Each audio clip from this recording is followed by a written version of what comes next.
Hello and welcome to my Naga Let's Play. So I'm going to be a Naga monk. I'm going to eventually be settling on Cheibriados, one of my favorite gods. This is the first time I've done a Let's Play, so let's hope that all of the recordings go well and that it's interesting. Feel free to give me any feedback on what you'd like to see me do or how I can make it more interesting. Dungeon Crawl is a fairly long game, so this playthrough will probably take on the order of 6 or 7 hours, depending on how quickly I go through the rest of it. So it can be a bit of a long haul. First dungeon floor here is pretty straightforward. I started as a monk, so I get 4 unarmed combat, which is pretty powerful for the first floor. Other backgrounds might have 2 or 3.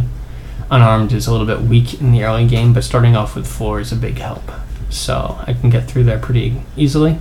One of the other very important things when you're doing a Naga is to really use Poison Spit as much as possible. It's a powerful ranged attack and it will save you a lot of trouble. I do use it pretty extensively on this run through. I recorded the video first and I'm recording the audio second, so I do know that this character will survive at least for a little bit. I haven't actually finished the game yet, but I have gotten through the early game. I'm going to start off here training only unarmed. Like I said, unarmed is pretty weak at low levels. It becomes powerful later on, but you're definitely going to want to raise that exclusively at the beginning, at least until 8 or so at the minimum, and probably, more often I go up to around 9 or 10. It's just a matter of what else you need to train at that point. You can see that I'm a little bit overly aggressive with going into melee with worms here, which are slow monsters. Even to a Naga, you can outrun them, so you should be more careful about getting up close to them. I do take a fair amount of risks on my character. One of the more important rules of Dungeon Crawl is that it's important to not run towards monsters. Whenever you see a monster, you want to try and back up, let it come to you, and fight things slowly. The reason for that is mostly around noise, the noise system in Dungeon Crawl, where monsters can hear combat. Combat makes noise. Various spells make different amounts of noise. Fireballs and lightning are particularly noisy. You have to be careful about attracting too many things. Melee hits do make a fair amount of noise, but a little bit less. So it's important to try and control your engagements to fight as few things as possible. And something that I do in most of these early fights is to fight them in hallways and corridors so that they can't get a surround on you.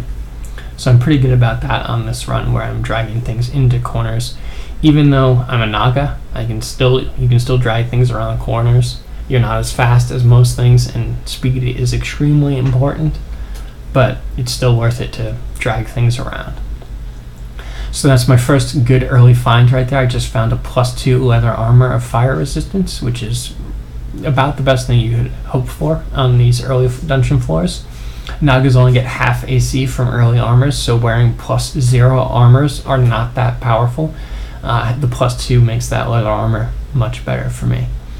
That being said, it's still better, you still want to have some armor. Just because it's +0 doesn't mean it's worthless, just it's not as powerful as it could be. This is one of the first fights that I am way too aggressive on, and I should not be walking in on orc priests like this. I end up getting out of this one by getting lucky and quaffing a potion of ambrosia. So I started to quaff for my highest numbered stacks of potions. They're more likely to be curing and heal wounds.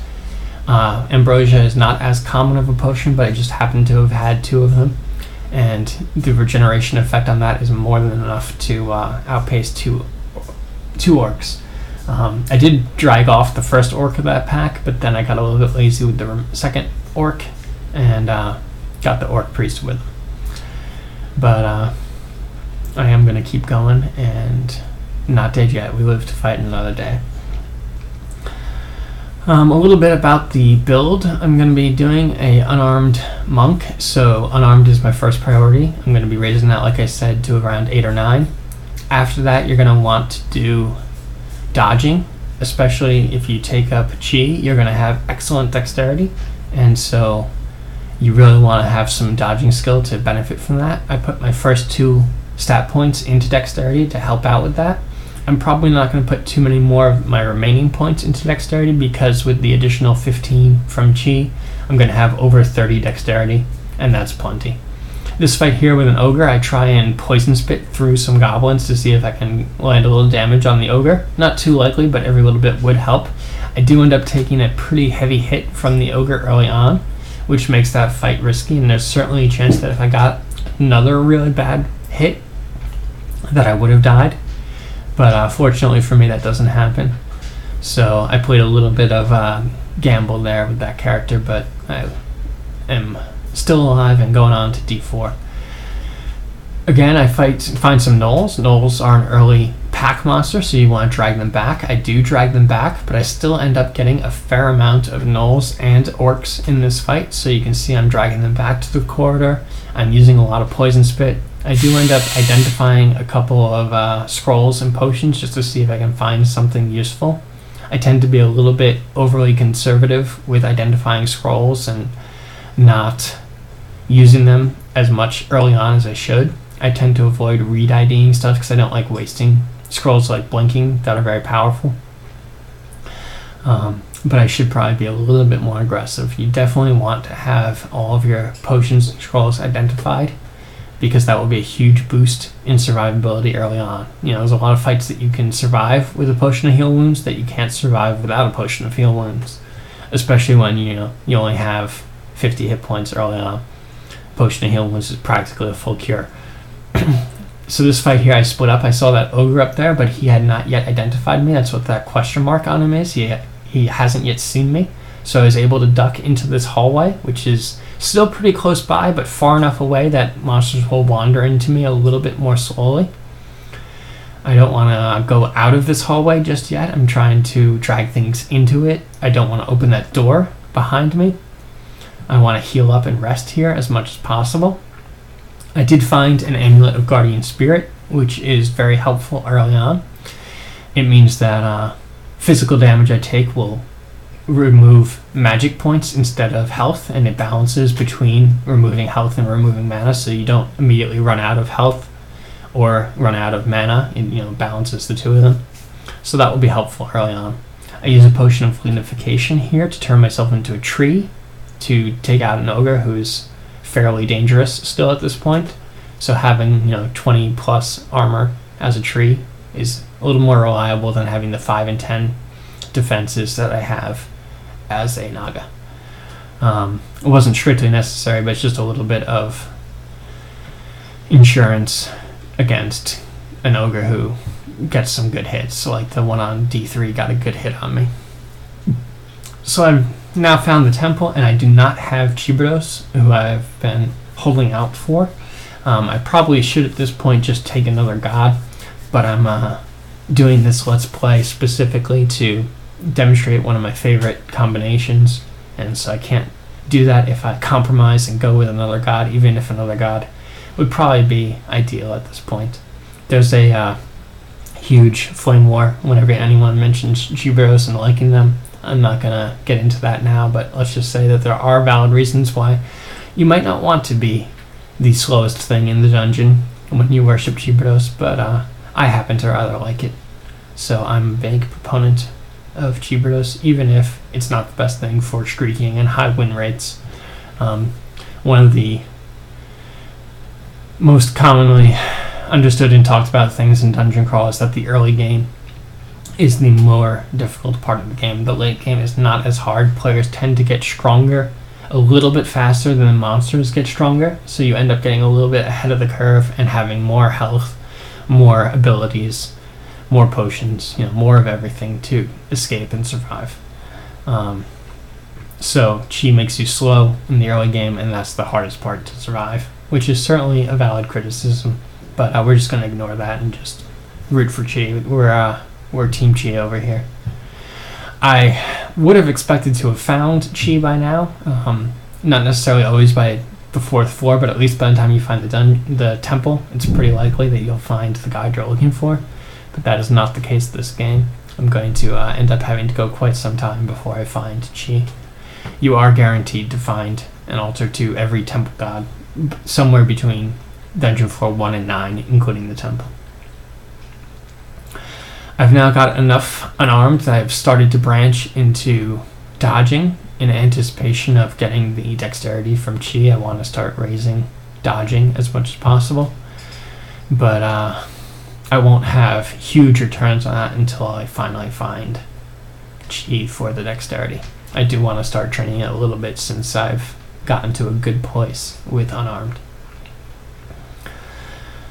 Just keep dragging those. From that last fight, if you remember, I did drag all of the worker ants and the orcs over to the choke points. You want to be fighting in corridors and continue to be as careful as possible. Some of these early rings I'm finding are nice to find, but teleport control and sustainabilities are not the largest helps early on. Guardian Spirit I do rather like. You have to be careful with it later on because it can drain all of your mana when you're trying to use god abilities or cast spells. So you might have Guardian Spirit on and you start taking a lot of damage, and all of a sudden you can't cast Step from Time because Step from Time costs 10 mana, and that's a lot of mana. Might actually be one of the most. I don't think there's anything that costs more than 10. I could be wrong about that though, but it's definitely a heavy mana cost, and so wearing Guardian Spirit throughout the entire game is probably not the best thing for this build. But certainly through the early game, when I have literally 0 uses of mana, it's very nice to have some additional max health and also health regeneration, since your mana is going to regenerate independently of your health.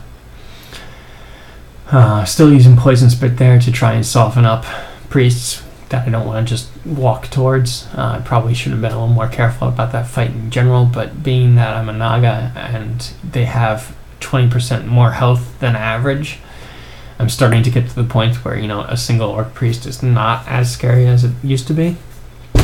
Still a good idea to always be careful, even if you don't necessarily have to be, but I am, in practice, a little bit of a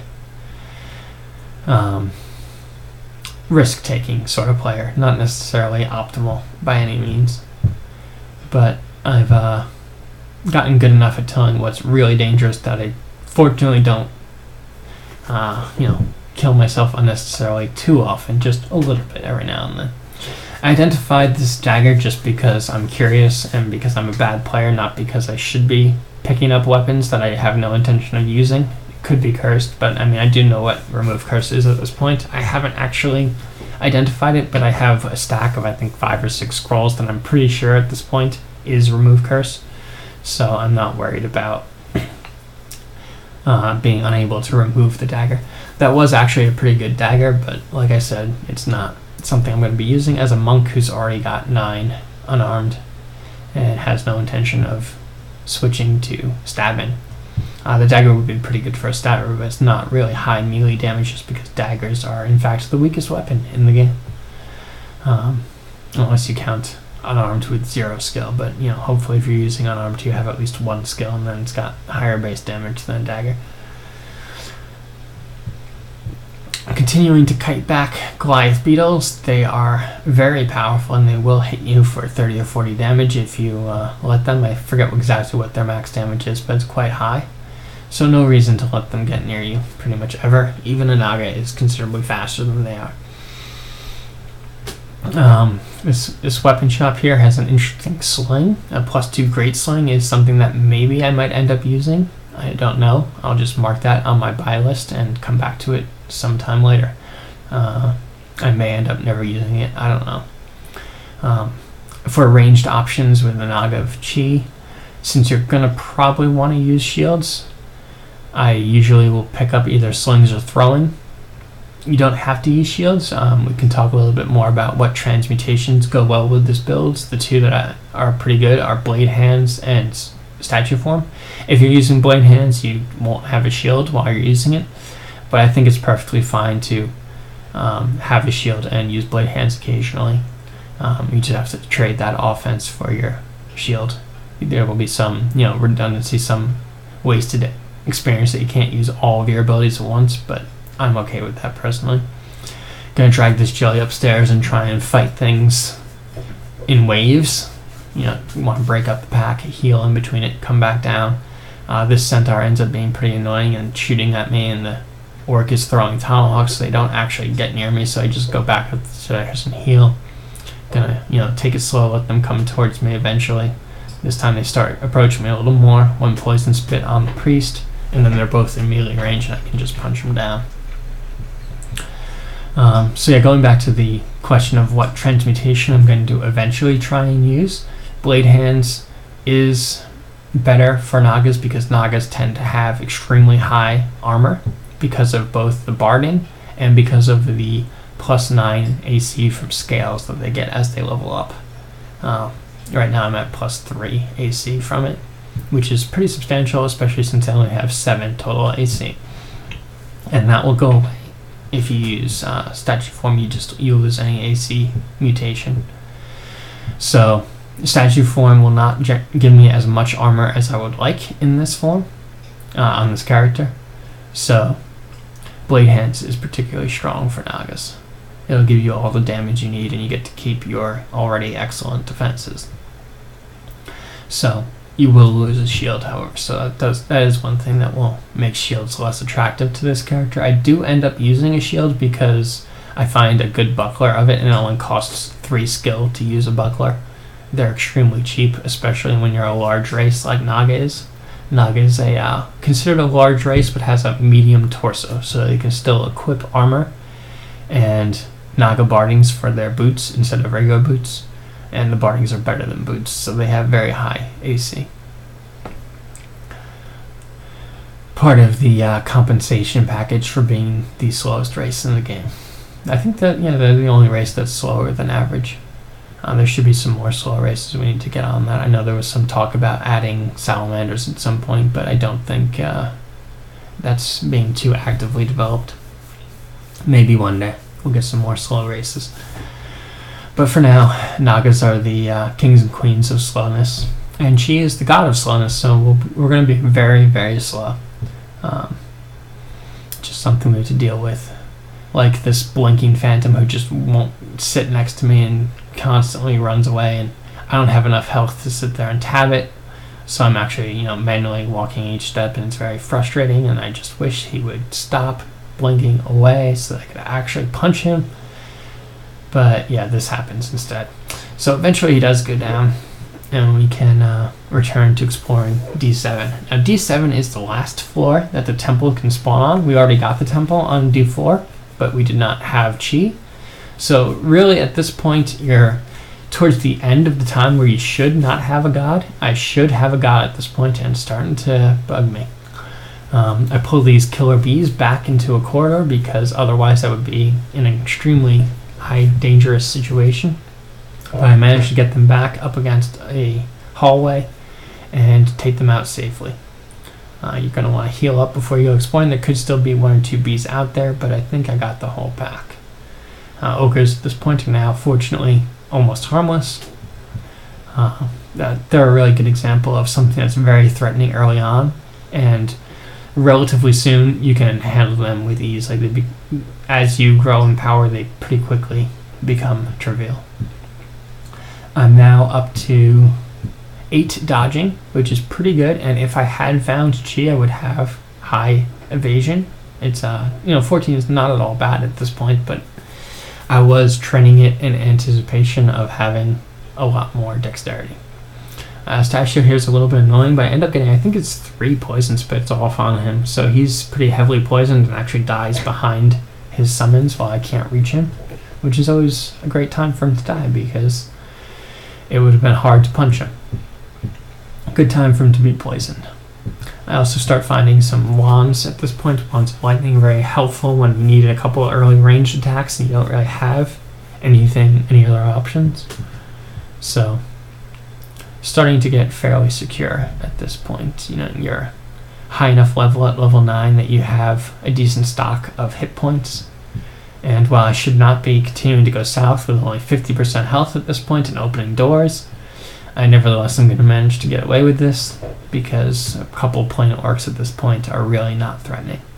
The orc wizard fortunately doesn't spend too much time blinking around, and I managed to clear out the Sif mana altar. mana or whatever it is. But definitely at this point, not having a god is starting to become a serious problem.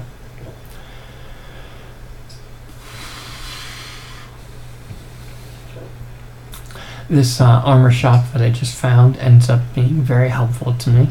It has 2 bucklers in it.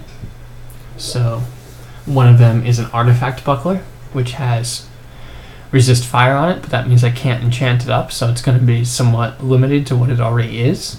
At first I was considering that one, but then I ended up changing my mind and seeing D, which is the +1 buckler of protection.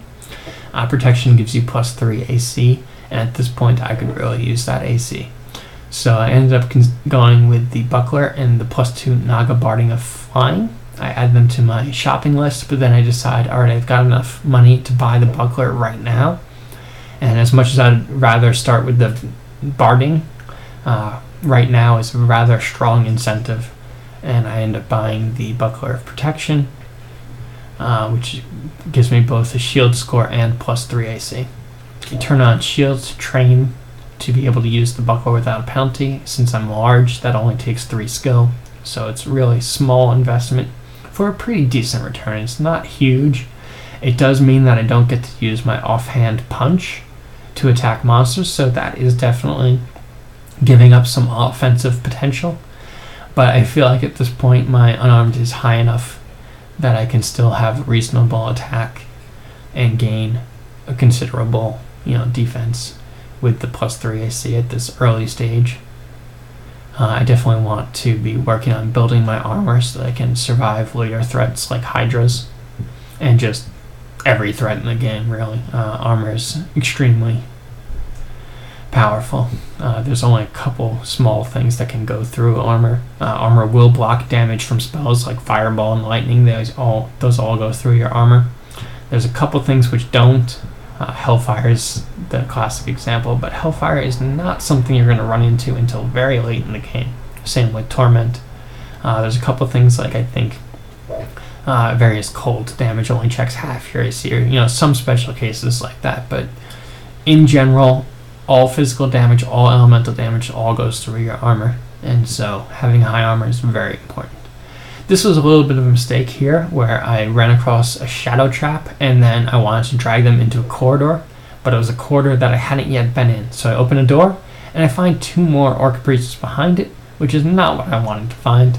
I end up using a scroll of teleport to just get out of there as soon as possible. It's not something I want to hang around for and see if I can fight half of it. Maybe I could kill a couple of them, but I was just happy to get out of there as soon as possible, because in the worst case scenario where I think there were 3 priests, it might have just been 2, it was just 2 priests and some wizards, but like if both of those priests are smiting me on the same turn, and maybe I take a magic dart or something like that, I could end up taking, in worst case scenario, probably close to 30 damage in 1 turn, and that's not something I want to sit around for multiple turns and see what happens.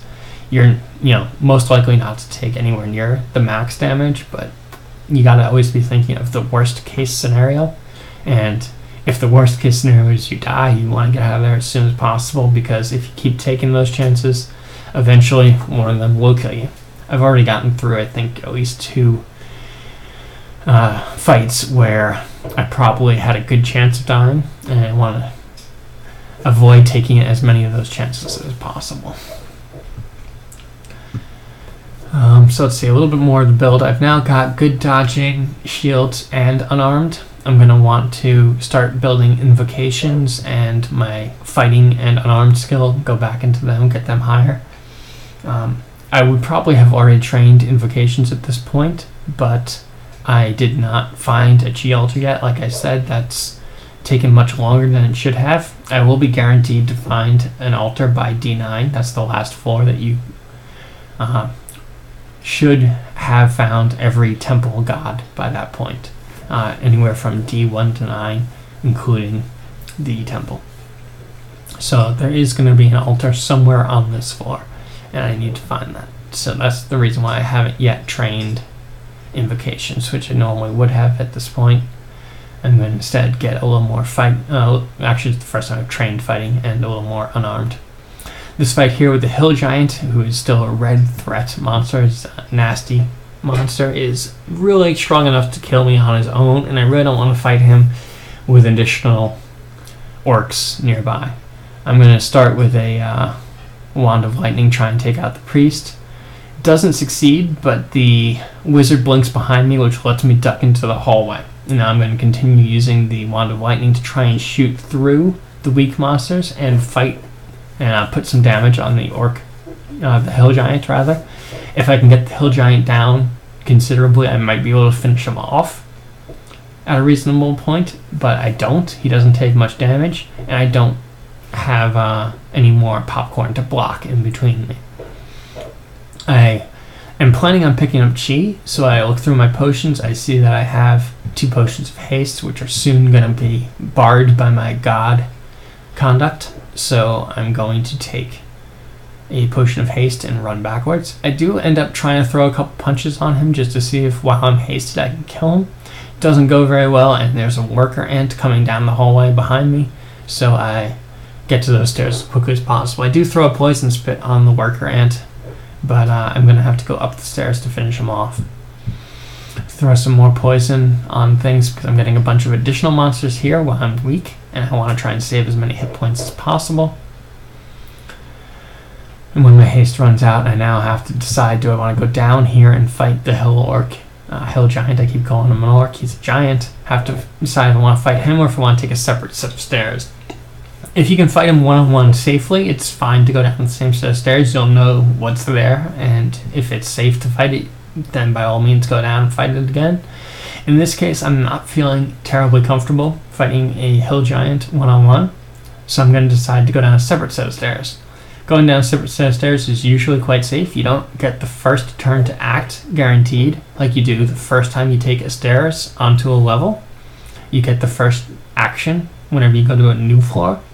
Going down to the same floor again, you don't get that perk, but it's still safer than walking right down next to a hill giant that you know is there and you know is going to be dangerous. So I find a yak pack here, which I'm not strong enough to fight in the open. I pull it to a corridor and start seeing how am I doing. Turns out not so great. Even though I'm slower than them, it's still a good idea to run back to the stairs. I get a little fortunate and only one of them can follow me up the stairs, so I finish that one off. Rest until I have full health, go back down, just take a step to the right so that only one of them can fight me at a time. I'm pretty sure I don't have to go up the stairs the second time with only 3 of them left, so I take a step over, fight them one at a time. It does pretty well. I have an orc fight here with 2 orc warriors, so I'm going to want to drag these back. This orc warrior with glaive and plate armor is quite powerful. That's very good equipment, and I want to, poison them as much as possible. Try and fight them safely. I use another poison on the second orc warrior, who fortunately I don't think had as much body armor. He went down a lot easier than the one with the glaive. But we're still not super powerful at this point. I'm starting to get fairly strong, but I still have to be quite careful. I do not have any god, which is starting to show its problems. Have to rely entirely on mundane abilities. Fortunately, we have Poison Spit, which, as I've been mentioning over and over again, is one of the best things ever, and you should definitely be using it a lot. At this point, I should probably just start training invocations because I know I'm going to get a god at some point, but I think it's also pretty reasonable to keep on training your physical abilities until you actually get the god. One of the key pieces of advice you hear a lot is don't start training for the future until you actually have the thing you're looking for. Like if you want to pick up some spell school, wait until you actually have a spell in that school. Don't just train it ahead of time. Wait until you have something actually worth training for. So I finally find the hill giant again, and I've got a magic blowgun, which I take a chance on equipping, and it turns out to be +4, so I can poison pretty heavily the hill giant, and then when I get into combat, I'm hitting him, punching him, but probably most of that damage, even in the melee range, was just poison damage that was continuing from the earlier poison needles and poison spit. This elephant himself is also quite powerful, and I'm going to drag him up the stairs. There's some chance that he could have trampled me off the stairs as I was going up, but it's relatively low. And since he was the only monster around, I was okay with taking that risk and pulling him up the stairs, fighting him one-on-one, and coming back down. I find a glowing ringmail here, which ends up being a +4 ringmail, which is very powerful because early enchantments on a Naga are just very, very helpful. You don't get as much base AC, but you really want to have some armor. So enchanted armors are very powerful for them, just because they don't get as much from +0 armors as other races do. Ultimately, their AC will be very high, though, because the deformed body mutation is not that much of a hindrance in the late game. Finally find the stairs to the lair before I find a god, so that's a little bit unfortunate, but at least I know where it is. This player ghost here, it's a Minotaur player ghost, has an electric weapon, which is extremely powerful and something that I really want to get away from. I end up teleporting. I'm not confident that I could kill him before he kills me. Electricity is really just that powerful brand, and I don't want to roll the dice with that. That's, a fight that I have like a 40% chance of winning, and I'm much more happy being completely on the other side of the level from him. So we have a pretty good distance now. I'm going to keep exploring and trying to find that Cheibriados altar. I just really need to get a god and get down into the lair. So here it is. I finally find the altar. It's got a lot of orcs in it. It's got, the worker ant and the Goliath beetle, so I'm going to kite them back. I take the worker ant out, who's faster than me, faster than average. The orcs are still faster than me, their average speed, so I'm going to kite them back while trying to poison the Goliath beetle a little bit to weaken it. I really don't want to take a hit from the Goliath beetle. It's very slow and very powerful, so I'm going to keep cutting it back, poisoning it. Most insects and beetles in Dungeon Crawl are vulnerable to poison, so not only does Poison Spit do fairly good base damage, they take extra damage from it. I unfortunately run into the ghost again, and I'm trying to charge to the altar and take my god, and I'm going to teleport away, but he still ends up taking me down to half life before I even get to the altar. And as I'm reading the scroll of teleport, he's going to get me down even more. I pick off the rat with an attack and then start walking away from him. Walking away triggers the teleport. Teleport is based on time that you've taken, so taking very slow actions will cause it to kick in quickly. That's a good trick when you have full Cheibriados piety. If you need a teleport to happen right away, it takes you almost 3 turns to walk, so you can teleport after just 1 or 2 actions, which gives them less opportunities to hit you if you manipulate it well. You take 1 or 2 fast actions and then take a 3-turn action. You'll most likely teleport during that 3-turn action, and you can minimize how many turns monsters have to hit you. I go down into the lair. I see way too many monsters, including some dangerous ones like Spiny Frog. So I go back up, and the ghost is there again. So I don't want to fight the ghost. I don't feel like teleporting away from it repeatedly. I've already used a lot of teleports, 2 teleports fighting it. So I go back down, and I'm going to try and figure out what I can do to fight all of these yaks. I end up going with a scroll of blinking. 3 of those yaks on the left still have question marks. They haven't seen me, so they won't necessarily follow me. Blinking into a hallway is always a great idea, but blinking into an unexplored hallway is a bit of a risk. It turns out that there are no monsters here, so I'm fortunate in that regard, and I can punch down the moccasin and yaks that follow me and the crocodile. They aren't too bad. Check my shopping list there. I still have that Naga barding in the shops I'm really looking forward to, but I need another 400 or so gold to get that. So I probably could have gone back and finished off those 3 yaks, but I ended up going down the right here. This was a key mistake right here. I end up fighting, charging after this Komodo dragon when I should have pulled the sheep back into the corridor here. I don't want to be fighting a dragon. The dragon is the only threatening one here. The sheep are not that bad, but I don't want to add additional monsters to the fight with the dragon. I end up dragging them down to this choke point here because there's a frog. Unfortunately, the spiny frog does follow me in, and this becomes a very painful fight. Again, all a consequence of that dragon that I charged after, which I should not have. I am fortunate in that I have 5 potions of heal wounds, so I can use my potion to heal wounds and get through this fight. But like I said, it was pretty wasteful, and definitely a direct result of me being too aggressive and charging in on that dragon. So, unfortunately, these things do happen, and you want to use your consumables to get through it. And, try and avoid making those kinds of mistakes.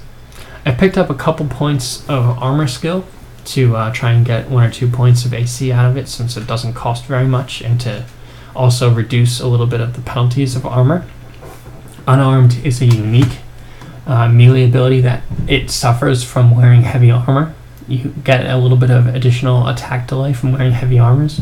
Ring mail is not particularly heavy. It's a medium armor. It's not extremely encumbering, but having a couple points in armor skill might help me attack a little bit faster, as well as getting that point of AC. I don't have too much armor skill, but just the first couple ones, so it's pretty inexpensive to pick up.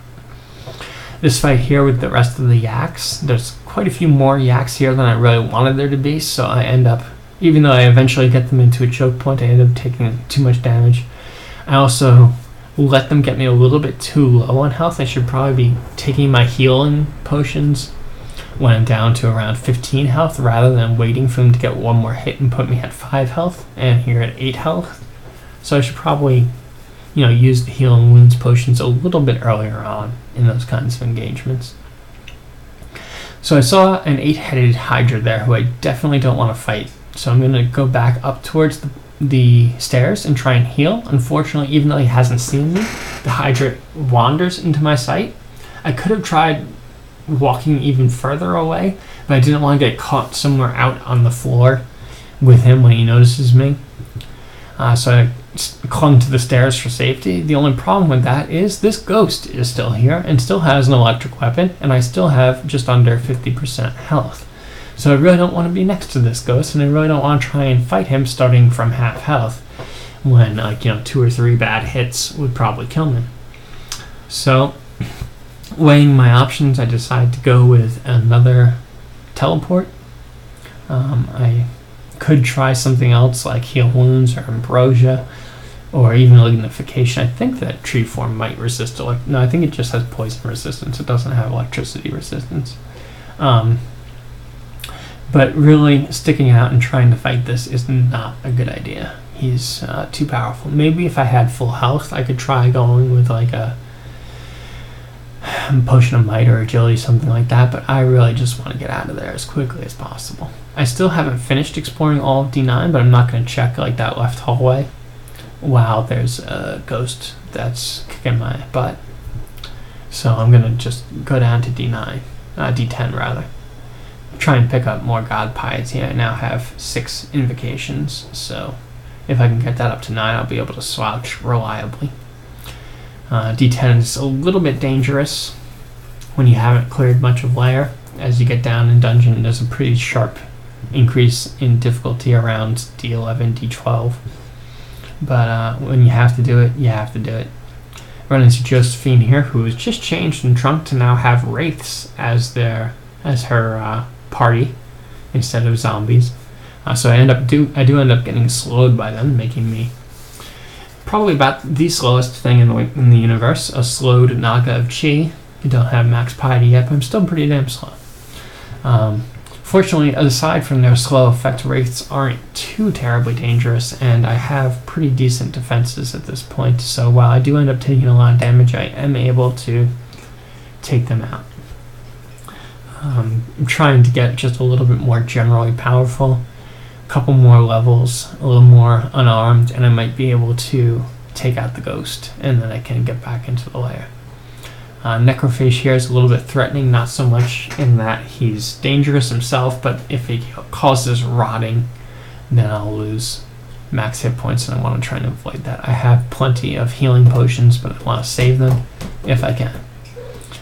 Checking out some more leather armors. I find one with cold resistance, but it's not as powerful as the +4 AC. Have another hill giant here. This hill giant is still very threatening. I just took a heavy hit from him, and I really don't want to be here anymore. This is a very, still a very dangerous fight. I end up fighting a lot of hill giants down here. This is one of the main reasons why you really don't want to be fighting on D10 after you've found the lair. You really want to be in the lair. It's much easier than the later parts of the dungeon. Find Naga, who is very annoying, and we're going to see exactly why she's so annoying. Sometimes it goes pretty smoothly. You know, you can take her out pretty quickly. She summons spectral orcs, which are not too powerful. But this is the ability here that's really annoying. Death's Doorway. It means she's completely immune to all damage until it runs out. It's fairly short. It lasts, 10-15 turns. But while she's immune, you can't hurt her at all.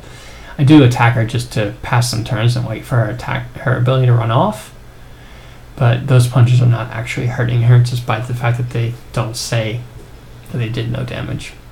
Alright, so her Death Sword runs off, so I punch her, and then she stands back in Death's Doorway. This is why she's really annoying sometimes. So she cuts off my retreat. I was thinking about maybe stair dancing or something, coming back later.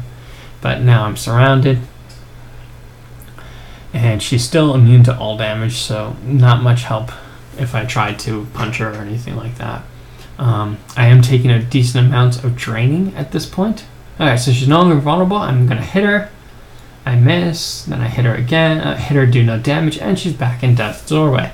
So this is becoming somewhat pointless to me, trying punching her, and I'm now up to red levels of draining, which lowers your experience in all of your skills. So I'm going to teleport away. I don't end up going that far away, but that's alright because I could try re-engaging her once the Death's Door comes down. I would have liked to go up to those stairs and just get completely off the level and rest, but I've got some spectral orcs following me around. I do end up dragging them. I'm looking for Naga. Do end up finding her. I still haven't been able to heal, which is a bit of a problem, but she's pretty low on health at this point, and I lightning bolt her at ranged. She puts up Death's Door again, but she's so far away that I can kite her, even though she's going to gain on me. By the time she finally gets to me, she should have no longer be in Death's Door, which does work out pretty well, but I take a lot of damage from all of the bolts of negative energy, so I take a potion of ambrosia to heal while she's immune, and then finally she drops Death's Doorway, and at least this time I get a decent hit on her and she dies. So really annoying fight, but that does happen. I unfortunately attract the energy of, I attract a whole bunch of bees here, which I'm not really sure why I shouted. I did actually shout, so apparently I thought I could take them, and I do, but this is a fight that I should have rested a little bit more. If they didn't notice me, there's no reason why I should let them notice me. But fighting them one at a time, even though I do end up having to heal up a little bit, I can get through them one at a time. Now would be a pretty good time for me to get back to the lair once I work off the draining and I can take out the electric ghost. I really don't need to be down here much longer. I'm mostly just afraid of an 8-headed Hydra when I have limited ranged attacks. Getting up to 4-star piety, which I now have, is a really important step. If I can get a little bit more piety, I'll be able to slouch the Hydra 2 or 3 times and really soften it up. That might not kill him entirely, but it'll certainly do a lot of damage. That's one of the first times there on that troll that I've actually used Bend Time, Cheibriados' first ability, which will slow anything around you. You'll still not be fast enough to run away from them, but if you're fighting them in melee and you slow them, then you can get, you still can punch them a lot faster than they punch you back. So I probably should use Bend Time a little bit more often, but I did use it at least a little bit. I've got 2 hill giants here. Only one of them has noticed me, but I'm fighting still pretty close to the other one, and now it's wandered into sight and has noticed me. I'm okay as long as I have that jackal next to me. I could teleport away or something like that. I decide I'm going to actually kill it, and I'm going to try to take these guys down. I think I do end up bouncing the lightning off the wall to get a multi-zap and try and hit them as much as possible. It only takes them down a little bit of the way, but then I'm gonna, use some poison spit, use some punching. I take out the first one, but at this point I'm down to half health, and it's getting a little bit touch and go. Fortunately, the second one doesn't get a good hit off on me, and I managed to get through them pretty safely. My evasion is finally starting to take off now that I have more chi piety. I get 27 dex, I have 18 EV, which is quite high at this point. It's not super great, but combined with 15 AC, the total of the two of them is very high and quite good. Run into Joseph, so now I fight Joseph and Josephine on the same level. He's got a powerful sling ranged attack and quarterstaff for a good melee attack, but I managed to punch through him pretty safely. I've got really good defenses at this point, and my offense is not amazing, but it's starting to get decent. Having 25 strength will really help with your damage output. Still haven't found too much in the way of good jewelry. The Ring of Fire is not particularly helpful to me. I don't really need that. Only really good if you're going to cast any sort of fire magic, or if you're really desperate for fire resistance, but I actually have 2 pips of fire resistance already, which is more than you need at this point. So I think that's pretty much it for D10, and now I'm going to go back up, try and fight the ghost, and resume the lair. So I use bend time on him again to slow him down, make sure he gets fewer attacks on me, and my attack is a little bit stronger at this point, so I can punch him a little more safely. I think that's all I end up using is the bend time to slow him down. I think I do it one more time here. No? Just going to punch him? Okay, there's another slow. So now he's slowed. It's still a very close fight. This is still not going well. But I do manage to take him out with just using the 2 bend times and no potions. The centaur here is trying to pick me off while I walk towards him. He gets plenty of chances to fire at me, but fortunately through my defense he's not going to get that much damage at this point. So now I can return to lair. As soon as I get through more and more wandering monsters. With 15 AC, the hydras are not going to be that dangerous, but with 8 heads, they can always surprise you with a huge amount of damage when you least expect it, so do not underestimate them. Kind of drag these yaks back to the corner, and once you're one-on-one with yaks at this point, I'm pretty safe, so I'm okay with that. Having the Guardian Spirit Amulet is really quite handy at this point, especially when I have 25 mana. It's a large boost to my total hit point pool.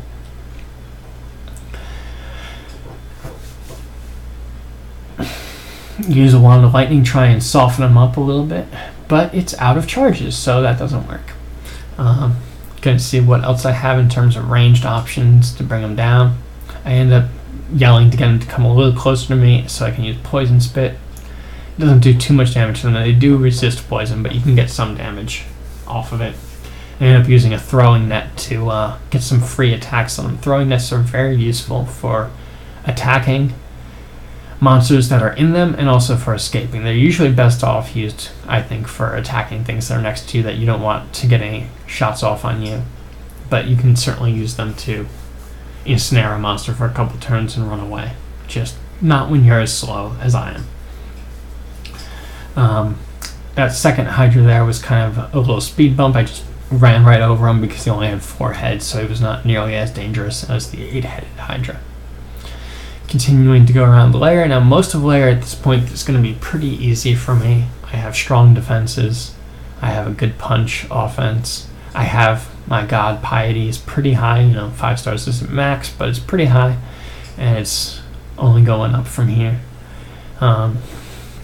I do want to eventually get more invocations to learn Step from Time reliably. Step from Time is a very powerful escape ability, which basically removes you from the game and then advances time by about 1,000 turns or so all the monsters just kind of wander away from you. If you're in a really tight hallway or enclosed space, the monsters might tend to kind of stick around and not spread out as much. So it's not guaranteed that things will get away from you, but it's definitely one of your strongest escape abilities.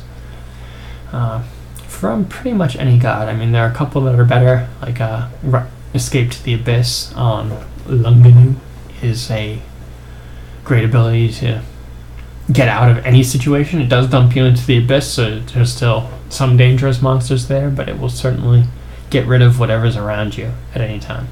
Several times not quite as reliable, but you don't have to worry about being in the abyss. So, choices. Let's see. I guess at this point I'm going to want to start eventually going back into training more unarmed. Get back to my core skills now that I've taken care of a couple of the side skills, like my 3 shields and my invocation skills. So just going to keep working on the core of the build, building up my strength. It's a little bit too early at this point to try and take on branching into something else. Like, I don't want to spend a lot of experience on a ranged attack. I don't want to spend a lot of experience getting magic. I am eventually going to get magic. It's pretty easy to get magic when you have such high intelligence. I now have 27 int, and that's going to go up considerably because I'll end up putting more of my late game skill ups into intelligence, as well as a couple more points from my last couple points in piety. So, you will be a very powerful caster. You will have great ranged attacks if you choose to use like a bow, crossbow, slings, anything. Throwing is very powerful. So, all of those will be greatly boosted, but you want to focus on your core skills first. Got another 8-headed Hydra here, and I'm not quite at full health, so I'm going to go back. It fortunately doesn't see me. Dexterity raises your stealth score. Nagas have a high innate stealth modifier themselves. I haven't been training stealth, and I probably should be doing that a little bit, but I tend to skip it. Stealth can be a little bit annoying on Chei because you can't, walk up to a wandering monster very easily. If you, walk towards a wandering monster and it doesn't notice you, it will get 3 steps for your 1 and might just end up wandering away from you. So, even though it would be ideal, optimal to use more stealth, I tend to avoid it because it's just annoying. So I just hit level 13, and I now have Constriction. Constriction is an extremely powerful attack, which once you land it on a monster, it can't walk away from you. Not that monsters ever do that, but it will be stuck there, and it will continue to take reliable damage every turn. You don't have to worry about it missing. Once it's constricted, it stays constricted, and it's an extremely powerful offense. One of the reasons why I tend to use shields. I'm not too worried about losing my offhand punch when I'm going to have offhand constriction. Which will just take things down. So at this point now, especially as my AC and EV continue to increase, I'm feeling pretty confident at this point. I have full piety with Cheibriados, and at this point, you hear a lot of talk about really good players saying the game is over by layer. By the time you finish a layer, or even if you just enter a layer, you've gotten past the hardest part of the game, and that's certainly true at this point. I'm over the most difficult parts of the game. Throw up a little side screen there. You can see a little bit of my Finder window. I'm going to, I think I got a message or two at this point, but I'll be back very shortly, and we'll keep it going.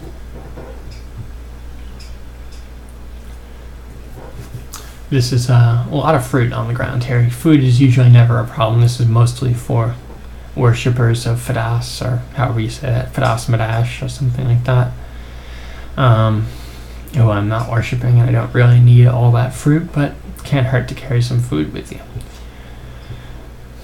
I kind of reflexively bring up my skill menu to just check what I'm training and what my priorities are. I'm going to end up taking a lot of damage on this Hydra, so I end up taking a couple of using a couple of slouches to bring them down. I think I still end up taking a lot of damage, so I take a heal wounds that time. At around 20 or so health, I take a heal wounds rather than waiting for me to be at 5, which will almost certainly get you killed against a Hydra. So it does cost me a little bit of consumables there, but we're doing okay. Find a ring of -3 evasion, which is unfortunate. I still don't really have great rings. The only really good ring I have is the ring of resist fire, which I don't really need in the lair. There are some fire drakes, but they're not that dangerous. So unless you find a couple early fire dragons, which do spawn in certain vaults in the lair, you'll come across them from time to time. Unless you find a fire dragon, probably don't need resist fire. I would love to have a positive ring of evasion, but no such luck. Most of this layer is going to be pretty smooth sailing at this point. So, pretty straightforward. Found the spider entrance. Could still be a mimic, haven't actually walked over it, but I'm assuming it's probably a real spider entrance, which is going to be pretty easy for me. I have resist poison naturally, so spider is pretty straightforward. The hard things would be tarantulas might confuse you, in which case you just have to deal with the confusion. It'll wear off fairly soon. I finally get 600 gold and I can go back and buy the barding, Naga barding of flying. Not the best barding, but certainly far from the worst. Flying isn't that critical, but just having the base AC of the barding is really helpful. I might end up trying to acquire another barding, because you can find something, you have a good chance of getting like a Randart barding, or maybe a barding of fire resistance, or something a little more useful. But for now, it's definitely a very good thing. I was considering going over and fighting that statue since I have flying, but I really don't want to walk towards it at 2.8 turns a step and let it hit me with bolts of cold and that sort of stuff. Considering some ranged weapons that I searched for javelins, there were 7 javelins up earlier in the dungeon that I forgot to pick up. I just missed. I didn't pick them up at the time, which is unfortunate, but I'm not going to go back up there right now for them. Just going to keep going melee only for a little while. There's that spiny frog running, bouncing all around me as I take steps towards it, and it still doesn't notice me, which, you'd be surprised. You can get very high stealth with no actual stealth skill. So here I do end up just punching down a bunch of Goliath beetles, since I have the barding now and I have constriction and I can constrict them pretty smoothly. It's still kind of risky, I should be cutting them, I should be taking them up the stairs, that sort of thing, but I managed to not take any heavy hits from them. At this point I should probably start working on even more dodging. The returns from dodging when you have 31 dexterity are really just amazing. 6 death yaks here are absolutely more than my character can handle. I'm going to start trying to pull them back and separating them. I'm looking around the area. I want a narrow hallway that I can fight them one-on-one. There's that one to my left, but I don't want to drag them that far. That's a little bit too far to drag them. I think I tried to use Step from Time. I failed the first one. The second one succeeds. And they get a little bit of distance. I'm going to run over to that hallway. The ones that were there have not noticed me, but I'm still close enough that there's a good chance they're going to wander towards me. I do end up shouting just to make sure that, they approach. I want to fight like 1 or 2 if I can. That's a little bit tricky. I end up throwing a stone. It gets intercepted by the fungus, but, that one yak has noticed me anyway. And unfortunately, after that one yak, the rest of them all find me again. So I think I try to punch through one more. Yeah, so I think I get 2 here. Let's see. Now I'm taking some pretty bad rolls. I'm now at pretty critical health. So I'd use a slouch to get a guaranteed kill on him, and then I'm going to use teleport, and I'm going to walk backwards so that after only 2 steps I get away. I want to try and kill as much of the pack as I can before leaving, but I definitely can't take all of them. They're not quite scary enough that I'm going to get off this floor just yet. I think I could go back if I get a good hallway. I can handle another 1 or 2, maybe make 2 or 3 passes at the pack to kill them. Certainly going down to layer 5 would also be a perfectly valid choice. There would be nothing wrong with that. Probably even better than what I end up doing, but I do end up sticking around on layer 4. More scrolls of teleportation, never a bad thing. I actually ran out of my stack, but I still have the wand, so I'm not completely out of teleportation, which I have been leaning on pretty heavily, as you often will when you're worshipping Cheibriados. Found a second leather armor of fire resistance with +2. Don't need 2 copies of that, and I'm going to still use the +4 ring mail, which is the best armor I have so far. Found a Disc of Storms, which is a great evocable item. If you train invocations, it spews out really high lightning damage. But it will hurt you a little bit, but that's not a good reason to not use it. It's very powerful. But you do need to train invocations to get a good... evocations to get a good result. So, was about to head down without fighting the rest of the Death Yaks, but I bump into them on my way to the downstairs.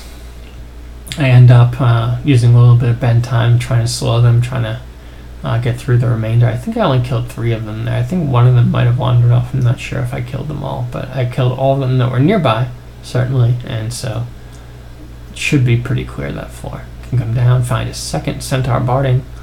I would be a little bit more mad at this, but I was at least able to buy a Naga Barding, so that's not bad. I can't really complain about my luck. Usually you won't find a Barding this early. I mean, you have a decent chance of finding a Barding by the time you finish the layer, maybe like 20% or so, but it's not too typical. So I found it a little bit earlier than can be expected. A lot of the times you'll identify a scroll of acquirement and still have no Barding, and that's usually where I end up getting my first Barding from. It's a good idea to just, in that case, if you have no Barding and you are a Naga, use your acquirement to acquire armor. If you have I think it's like somewhere between 40 and 50% chance of getting a Barding. It's not guaranteed, but it is very high. And if you do get one, it'll probably have an ego or be an artifact Barding, which is just really very helpful. If you already have a Barding, like I do, I'll probably end up acquiring wands, because you can't get a Wand of Hasting when you worship Cheibriados. So, especially if you've identified a lot of the more common ones, you have a very high chance of getting a Wand of Heal Wounds or Teleportation. I already have Teleportation, so I'm going to have a really good shot at getting a Wand of Heal Wounds, which is one of the most helpful items in the game. Gonna go ahead and take a couple items off my auto pickup. I don't really bother to go through the entire list right now, but it's just handy to save you some time picking stuff up. I'm starting to run into the problem of having 52 inventory slots completely filled up.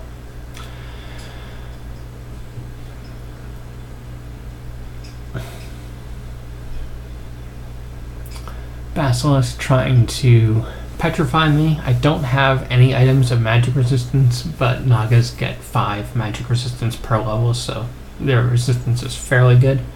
I'm going to try pulling this Death Yak back, but his friends still bellow and come after me. So once I've got a bunch of them on the screen, I'm going to start slouching to do area damage, and I take out most of them through slouch and just finish off the remainders. I now have enough piety that I'm not too worried about spending some of it to take out dangerous packs like that. You will find that slouch is probably your number one go-to solution to really dangerous fights. It's especially powerful on Nagas, and it's especially needed on Nagas because you're even slower than anyone else who worships Cheibriados. Almost through the layer at this point. I've been going relatively fast. I think that last time I checked my time I was about an hour or so. I usually can get through the layer in about an hour to an hour and 15 minutes or so. You'll get faster the more you play. Like, it used to take me, I remember taking 2 hours to get through a layer and being impressed with my speed, because when you first start playing it'll take you a lot longer, but don't worry about that. Crawl is a turn-based game, and you have as much time as you want to do anything you want. You never have to make a quick decision. If you're ever in trouble, stop and step away. Look over your inventory. Post on the tavern about what should I do, how can I save my character. You might even get lucky and have me respond, but if you're really lucky, you'll have somebody who knows a little bit more, can actually tell you the best move. Instead of, hey, why don't you just try punching it? So I found a Randart leather armor, which still has fairly decent chance of being useful to me. But before I can try putting it on, huge pack of Yaks, Hippogriff, and Hydra come along. So I'm going to use Slouch again to soften them all up and make sure that whatever gets to me is already really badly injured. Which is how I like it. Try on the armor. It's not that bad. It has, electricity resistance, some strength, which I don't really need since I'm worshipping Chei and I have tons of stats. If it was a little bit higher than +1, I would probably use it. But I'm going to end up going back to my ringmail just because it's +4, and that's really strong at this point. I don't want to give up too much armor while I'm still fighting Hydras.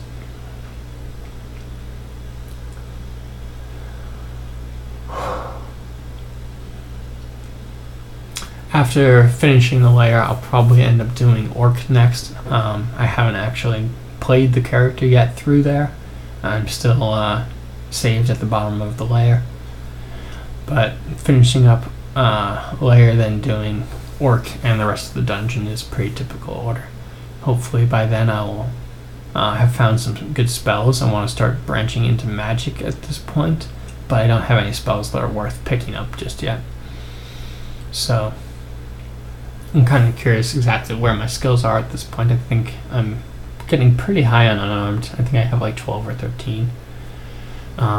You do want to keep, okay, 13.8 unarmed. I've now got my invocations at 14.1, which I think at this point I still have 2% fail on step from time, but that's good enough for now. I don't need to necessarily take it down to 1%. I'll go back, I think, and get the additional half a level of invocations to finish that off. I'm gonna go back to training my core fighting, unarmed combat, armor, and dodging are your 4 big skills for this build, and substitute whatever weapon skill you're using for unarmed combat, and that's true for just about any fighter. You want those 4 skills.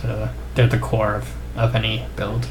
Some people need a little more armor, some people need a little more dodging, etc. But those are the 4 main fighting skills.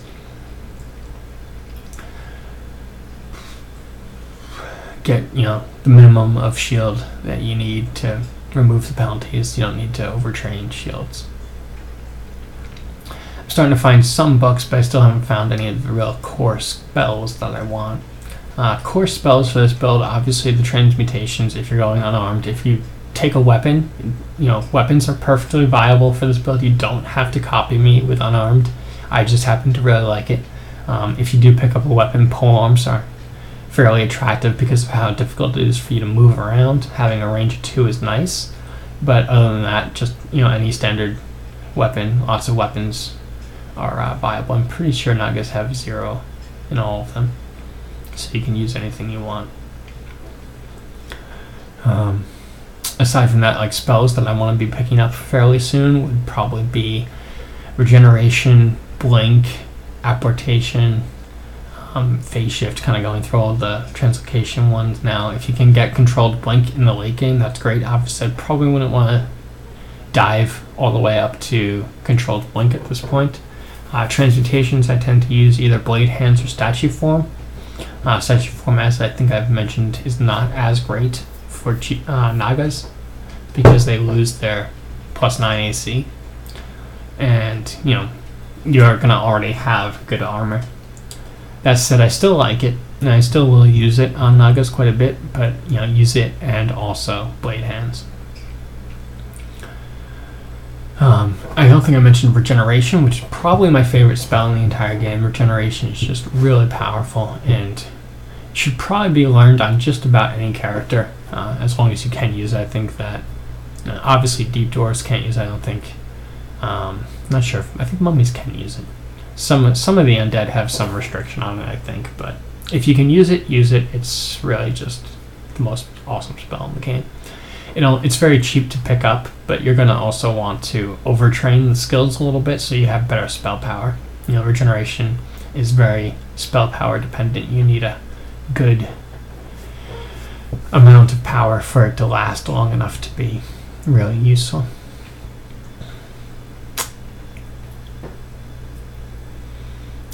Let's see, phase shift is also pretty good. If you are not going to be using statue form and you have relatively light armor, Ozkobo's armor is an excellent way to get a bunch of AC. Repel missiles is another spell that should just be picked up by everyone. It's just very powerful. It's only level 2. It doesn't need to be a heavy investment to pay off. So this branch here, this branch ending those elephant statues, tells you it's the dire elephant statue ending.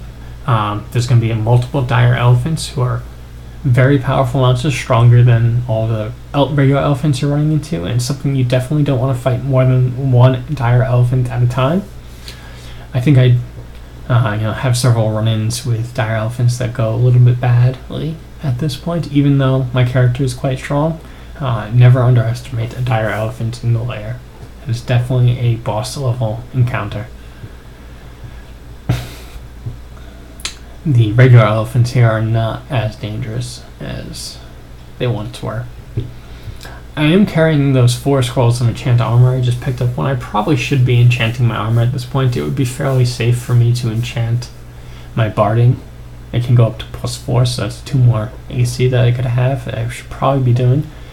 I'll probably write a little note to myself and do that as soon as I pick up the game again. You could hold out to try and find, acquire a barding with a more useful ego, but I don't think I'm going to bother with that. I'll just take the AC now. I'm not sure what sort of body armor I'm going to end up with. I usually do want to go with a relatively medium armor, something that has good AC but isn't impossible to cast in. It's pretty easy to wear heavy armor with Chei since you have such high strength, so you have a little more flexibility. I could end up going with like fire or ice dragon armors I use a lot. Pearl dragon armor if you're ever lucky enough to find one, which you probably won't. A good scale mail, ring mail, chain mail, especially if you find a nice Randart one that has some useful properties on it, is always a good choice. Since I might be casting statue form a lot, having something that doesn't impede, I don't want to invest too heavily in heavy armor. You could still stick with light armors like Model's Dragon Armor, Swamp Dragon Armor are always great choices. I do tend to go a little bit more towards the heavy armor than some other good players that I know who prefer, Model Dragon, will even use robes and that sort of stuff, lighter armor. I tend to go a little bit more heavy armor myself. I just really like having AC. I tend to build my characters kind of defensively rather than offensively. It's just a habit that I have. I like to foolproof myself because I know that I'm a pretty big fool and I like to make lots of mistakes. So as mistake tolerant as I can build a character, I will try and build them to survive being played by me. So here's the slime entrance, which could have some dangerous slime type monsters, but in this case I actually got lucky and it only has the basic ooze and jelly, which are at this point really not dangerous at all. Although I still probably shouldn't have stepped onto that acid tile. I'm going to get away with it without taking much damage. Actually get petrified by a basilisk here, so I decide clear out most of the monsters by doing slouch. But honestly, if I had gotten petrified there, I don't think that the rats and one basilisk would have been able to do much damage to you when you're petrified. Petrified cuts all the damage in half, and I already have enough defenses that I probably wouldn't have taken much damage at all. That said, when you have maximum Cheibriados piety, using one slouch will only cost a few points of piety, and you can get it back pretty quickly. There's not much cost to one slouch when you're sitting at full piety. At this point, killing the adder and a bunch of snakes and killing this black mamba, I'm probably already back at maximum. Max piety is 200, although that's not terribly important to know. One cool thing about Cheibriados piety being the god of time and contemplation and slowness, I think he's the only god aside from Ru who doesn't even cost piety at all to do anything. It's just completely different.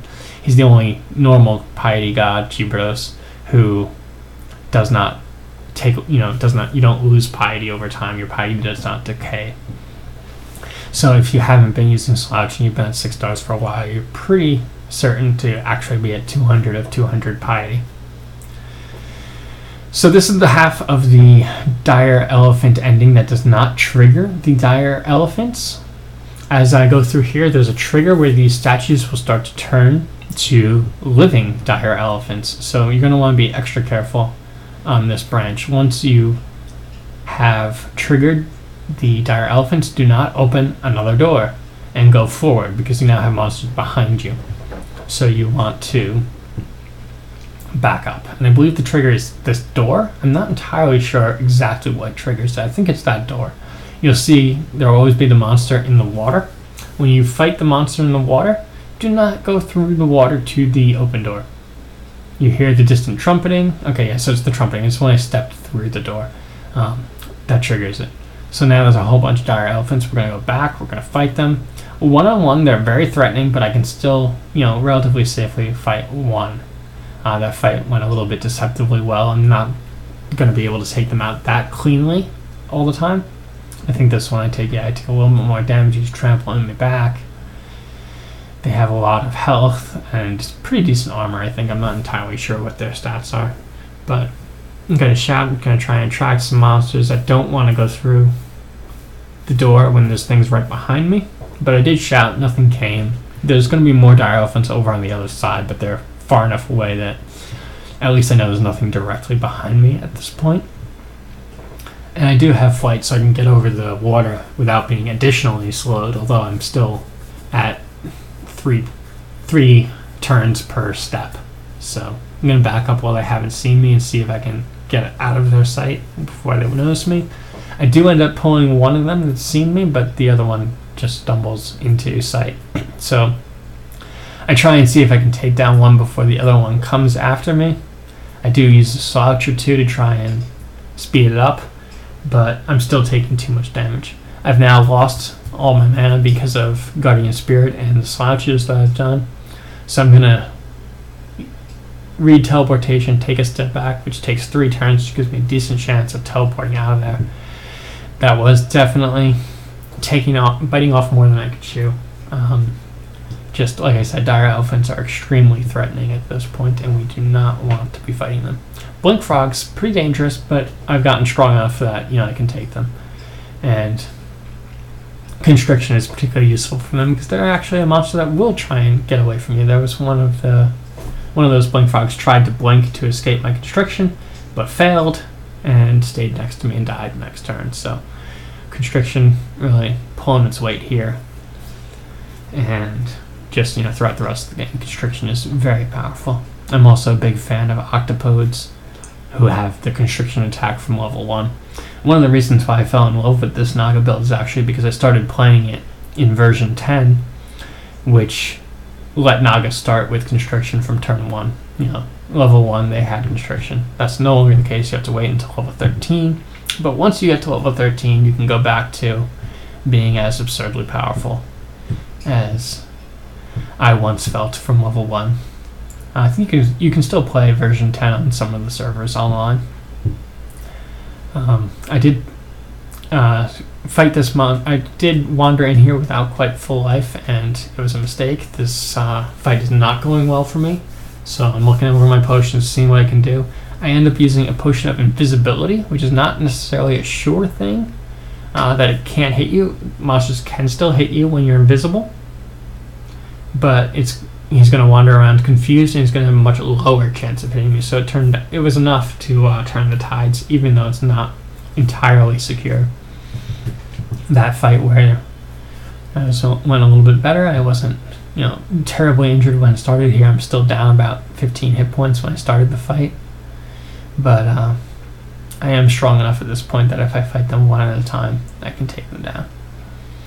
So 2 rings in here is my reward loot for clearing out all of the dire elephants.